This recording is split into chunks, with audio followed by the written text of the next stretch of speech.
Bienvenue à BAI aux ateliers digitaux sur le bien-être psychologique des jeunes.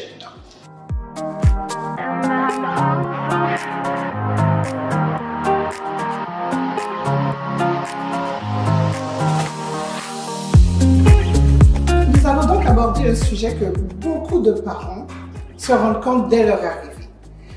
En fait, c'est quoi? C'est comment les enfants se comportent ici au Québec. Alors, on trouve ça très étrange, la façon dont ils entrent en relation avec les adultes. On se demande, mais où est-ce qu'ils ont appris à parler aux autres? Bref, ça questionne beaucoup. C'est ce qu'on appelle la socialisation. En fait, ce qu'il faut savoir, c'est que dans chaque pays, il y a des façons que les enfants apprennent à devenir des citoyens de leur pays. Et comment ça s'apprend? Ça s'apprend de deux façons. Alors, on l'apprend à la maison, donc avec les parents qui donnent des règles, qui disent aux enfants un peu comment il faut se comporter avec les plus vieux, comment il faut se comporter avec les plus jeunes, c'est quoi les signes de respect, les signes aussi de bienvenue, des signes de remerciement. Tous ces signes-là, ça fait partie de la socialisation. Et quand on habite dans un pays où tout le monde partage et tout le monde fait la même chose, il n'y a pas de problème, on se reconnaît. Hein? Quand on rentre chez quelqu'un, on sait qu'est-ce qu'il veut faire. Est-ce qu'on tend la main ou est-ce qu'on tend pas la main? Est-ce que les enfants vont embrasser les plus vieux ou bien pas du tout? Alors, au Québec, c'est certain qu'il y a des différences. Et ces différences, les enfants vont les apprendre à l'école.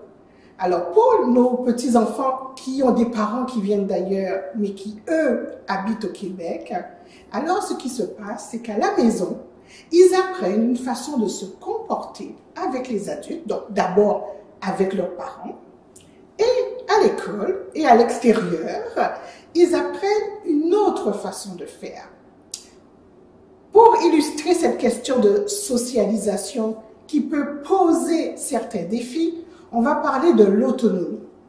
Alors, rapidement, quand les enfants rentrent à la garderie, hein, on aime ça. Alors, qu'ils sachent s'habiller, ils sachent manger tout seuls. Les parents sont très en accord. Jusque-là, il n'y a aucun problème. Mais cette question de l'autonomie, elle est importante. Et ça, depuis la garderie jusqu'à l'âge adulte.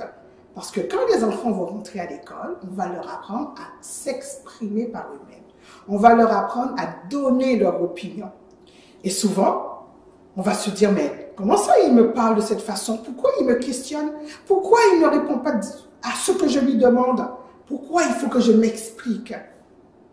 Alors sachez, chers parents, que cet aspect, ce n'est pas du tout un affront à l'autorité du parent. Pas du tout.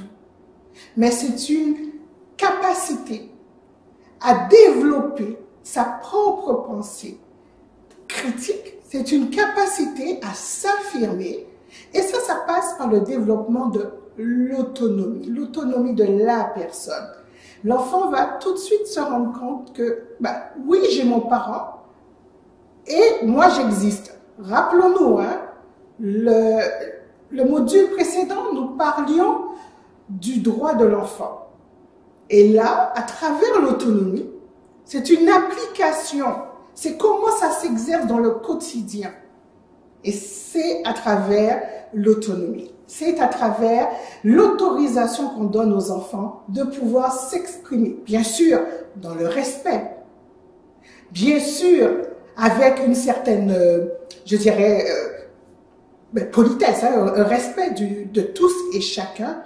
Mais ce qui est important, c'est en tant que parent, de ne point voir cela comme une façon de défier l'autorité parentale. Mais bien au contraire, ça nous montre que l'enfant devient éveillé, que l'enfant s'intéresse, que l'enfant questionne. Et en tant que parent, qu'est-ce qu'on fait à ce moment-là?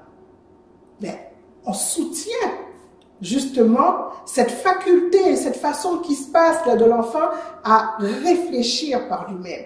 Et ça évite qu'il soit trop influençable parce qu'il va pouvoir décider et savoir si ce qu'il est en train de faire, c'est bien ou non. Il n'aura pas besoin du parent à un moment donné. Mais attention, l'autonomie, ce n'est pas de l'indépendance. Il y a une très grande différence. L'indépendance vient avec une capacité globale, donc financière, émotionnelle et légale, parce qu'à 18 ans, bien sûr, l'enfant devient indépendant légalement, mais pas forcément émotionnellement. Donc, il y a plusieurs facettes à cette indépendance. Et nous parlons actuellement de l'autonomie. C'est une autonomie qui va vous aider. Un, parce qu'il va prendre de plus en plus de responsabilités dans la maison, petit à petit, en fonction de son âge. Aujourd'hui, les parents travaillent. On n'a pas le temps. On n'a pas quelqu'un à la maison pour s'occuper des enfants. On n'a pas quelqu'un à la maison pour s'occuper de la nourriture et du ménage. Mais quand tout le monde contribue en fonction de son âge, de ses capacités, alors la gestion de la famille devient plus facile. Donc on voit que l'autonomie, ce n'est pas négatif, mais bien au contraire. C'est positif autant pour les parents que pour les enfants.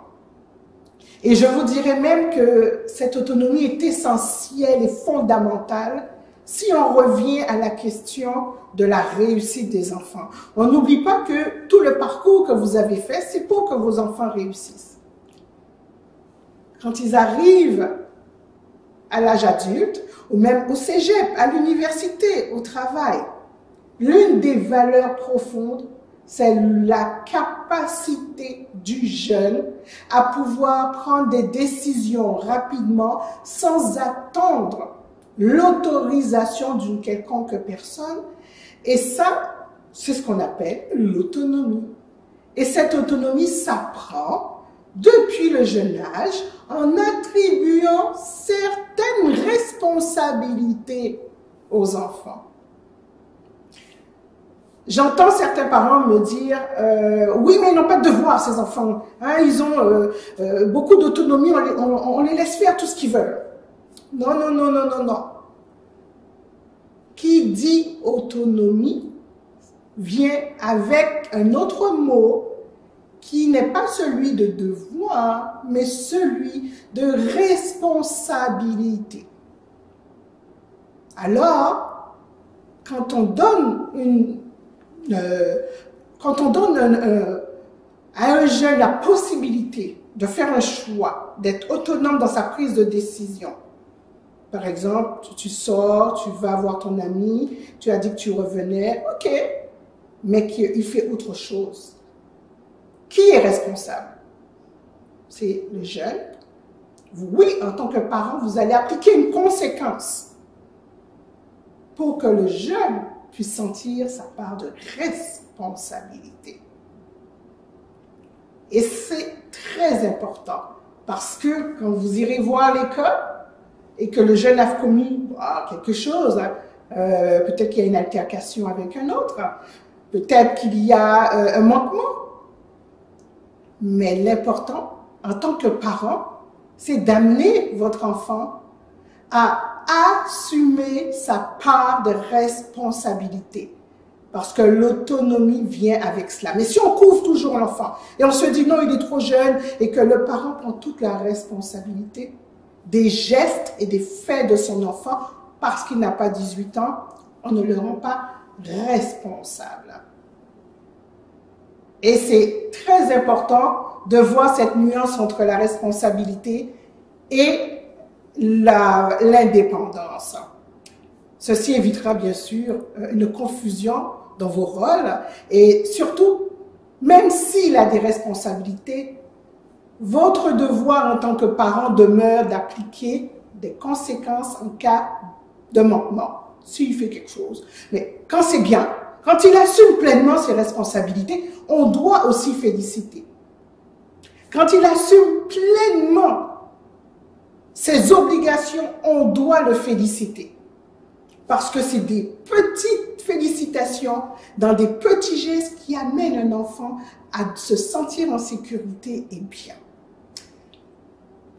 Alors après cette partie un peu théorique sur la question de l'autonomie, parce que c'est un enjeu pour des parents qui viennent d'ailleurs, on a l'impression qu'ils prennent de l'indépendance, mais cet enjeu de l'autonomie est fondamental pour le bien-être de la famille, et pas seulement de l'enfant.